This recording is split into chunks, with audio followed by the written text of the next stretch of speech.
Nesse vídeo aqui, eu vou dividir com vocês uma novidade, né, na minha prática profissional e que tem algumas implicações em relação ao meu trabalho, tá? Na verdade, assim, tem tido algumas implicações em relação ao meu trabalho e essas implicações provavelmente devem promover algumas mudanças, né? Aqui no projeto. Vão ser mudanças pequenas, tá, pessoal? A estrutura básica do projeto ela vai permanecer a mesma, sempre vai permanecer, né? Por quê? Porque a nossa espinha dorsal aqui do projeto é a ansiedade social, né? Tanto que o projeto se chama Ansiedade Social e Foco. Tá? Então o foco ele vai permanecer sendo esse, tudo bem? O que acontece? Em setembro do ano passado, não, antes disso, deixa eu só dar um contextozinho básico aqui para vocês a respeito da minha atuação profissional. Tá? Eu tenho um projeto aqui, o Ansiedade Social em Foco, que envolve aí diversos serviços, como eu já comentei em vários vídeos aqui do canal, que é, digamos assim, a minha atividade profissional principal. Ok? No entanto, eu trabalho também na área da assistência social, como eu já comentei aqui também em outros vídeos do canal. Eu até então, até setembro do ano passado, eu atuava num CRAS. Tá? Para quem não sabe, CRAS significa Centro de Referência em Assistência Social, tá? Que é um órgão público, né, vinculado à prefeitura da cidade, tá? Que tem serviços socioassistenciais. Tá? Eu trabalhei durante 5 anos, se não me engano, no CRAS. Porém, em setembro do ano passado, como eu falei, eu fui remanejado do CRAS para a PAI. Tá? A PAI, para quem não sabe, é uma instituição sem fins lucrativos, tá? Uma instituição do terceiro setor que atende indivíduos com das chamadas deficiências múltiplas. Tá? Então, por exemplo, vários tipos de deficiência intelectual, retardo mental, transtornos invasivos do desenvolvimento, especialmente o autismo, síndrome de Down, né? Enfim, uma série de deficiências que está dentro desse campo das deficiências múltiplas. E de setembro para cá, eu venho também atuando na APAI. O curioso dessa história é que no início, quando eu fui remanejado para lá, eu fui muito a contragosto. Tá? Por quê? Por dois motivos principais. Tá? Primeiro, que eu estava muito bem no CRAS, onde eu estava. Estava muito bem adaptado, estava satisfeito com a atividade profissional que eu estava exercendo lá no CRAS, me dava bem com a equipe, etc. Estava muito bem adaptado ao CRAS. Não queria sair de forma nenhuma daquele local, naquele momento. Tá? Então, esse foi um dos motivos. E o segundo motivo, que talvez seja o motivo aí mais importante, é que eu nunca me interessei por esse tipo de demanda. Tá?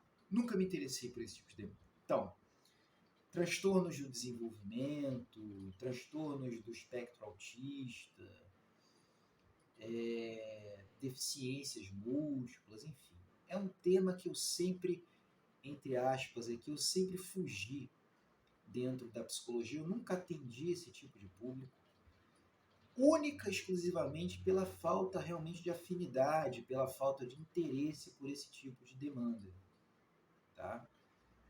Bem, fato é que ao longo do tempo eu fui, digamos assim, eu fui meio que obrigado a ir me adaptando à PAI. No começo dos atendimentos, como sempre é uma área nova, eu ficava bastante perdido ali em relação a como atender, a que intervenções utilizar, como é que eu poderia construir os vínculos terapêuticos ali, que com essa população é muito diferente de uma clínica tradicional, enfim. Mas ao longo do tempo eu fui ali, digamos assim, surfando junto com a maré e fui me adaptando dia após dia ali nos atendimentos na APAE. Tá? E aí vem o X da questão. Eu acho que eu já comentei aqui também em outros vídeos do canal que eu tenho um nível de envolvimento com a música muito grande. Tá?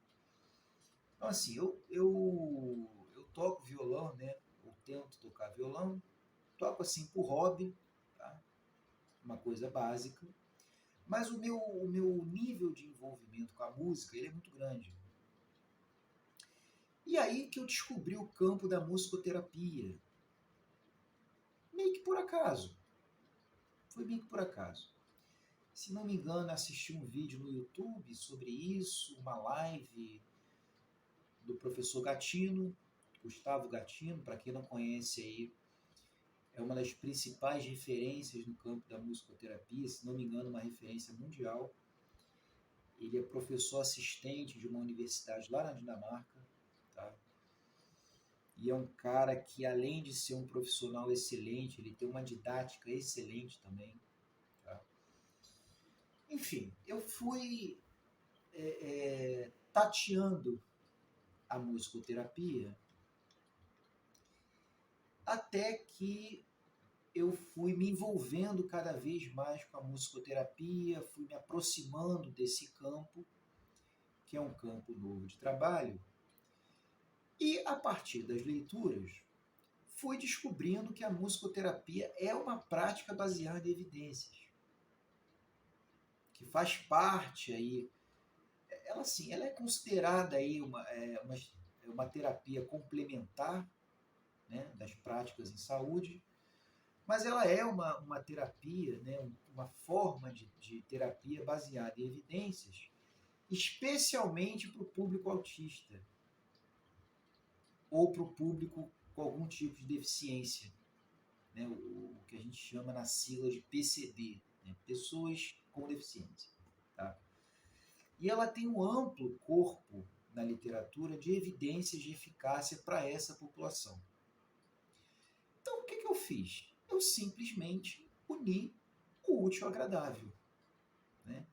Comecei a buscar alguma formação na área de musicoterapia para aplicar inicialmente na APAE, visto que a música já é uma coisa que faz parte da minha rotina, tá? É uma coisa que eu pratico diariamente, literalmente todos os dias. Né? E por que não vincular isso ao trabalho, já que nós temos aí um campo que se utiliza da música como forma, como método de intervenção terapêutica. Né? E aí assisti a minha primeira palestra de introdução à musicoterapia, inclusive ministrada pelo professor Gatino, e fui gradativamente me aprofundando e ao mesmo tempo me encantando pela temática. De modo que iniciei uma especialização em musicoterapia. Então, assim, nesse momento que eu gravo esse vídeo, estou cursando a especialização em musicoterapia. E lá na APAE, eu hoje posso dizer que eu estou basicamente trabalhando com musicoterapia. basicamente com musicoterapia. Tá? Comecei há pouco tempo. Eu já vinha realizando algumas atividades, algumas intervenções musicais nos atendimentos, mas eram intervenções muito pontuais, em que a música não era a intervenção central. Tá? Mas, de umas semanas para cá, eu venho me utilizando da música como a intervenção central nos atendimentos ali e já venho percebendo alguns resultados interessantes. Tá? De modo que, inclusive, eu tenho levado o violão lá para a PAI, que é um instrumento que a instituição não tem. Tá? A gente tem vários instrumentos ali, principalmente instrumentos de percussão, mas nós não tínhamos o violão. Tá? E eu tenho levado o meu violão aí nas últimas semanas para a PAI e tenho observado bons resultados, e isso tem sido extremamente gratificante para mim também. Ou seja, poder utilizar a música como um elemento terapêutico no meu trabalho. Tá? Então, o que acontece? Né? Quais são as implicações disso? A gente vai ver, eu vou tentar, digamos assim, estender um pouco o campo da musicoterapia para além das deficiências múltiplas. Porque a musicoterapia, pessoal, ela também possui evidências para diversas condições clínicas. Transtornos de ansiedade, transtornos do humor, transtornos por uso de substâncias, enfim. Queixas clínicas tradicionais. Qualquer pessoa pode se beneficiar da musicoterapia. Tudo bem? E, digamos assim, em médio e longo prazo, eu pretendo tentar fazer um vínculo da musicoterapia para a ansiedade social. Né? Até então, assim, eu cheguei a pesquisar, mas eu não conheço estudos que vinculam a musicoterapia à ansiedade social, né? Assim, por exemplo, o tratamento musicoterapêutico para a fobia social. Olha que interessante que seria isso. Né? Então, assim, eu acho que isso vai trazer, quer dizer, além de uma gratificação pessoal para mim, né, vai beneficiar vocês também. Por quê? Porque eu vou estar trazendo aqui conteúdos sobre musicoterapia, tanto aqui para o canal do YouTube quanto lá para o Instagram, né, e que vocês vão poder também se beneficiar das intervenções musicoterapêuticas. Principalmente, né, pessoal, óbvio, para quem gosta de música. Que a música ela é uma linguagem universal. Né? Eu conheci raríssimas exceções de pessoas que não tinham interesse por música ou não gostavam de música e coisas do gênero. Tá? Então, basicamente, as implicações são essas, né? A espinha dorsal do projeto ela continua, mas eu vou estar inserindo aí a temática também da musicoterapia aqui para o nosso canal.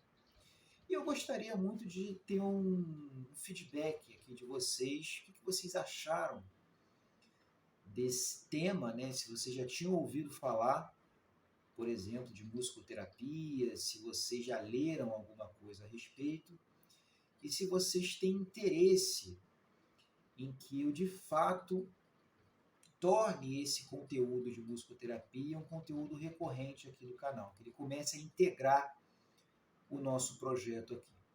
Tá bom? Então é isso. Deixe o seu comentário aqui embaixo sobre isso que a gente conversou hoje. Dúvidas, comentários, sugestões, críticas, vocês podem escrever para mim também aqui nos comentários. Óbvio, se você não for inscrito ainda no nosso canal, se inscreva aqui no nosso canal.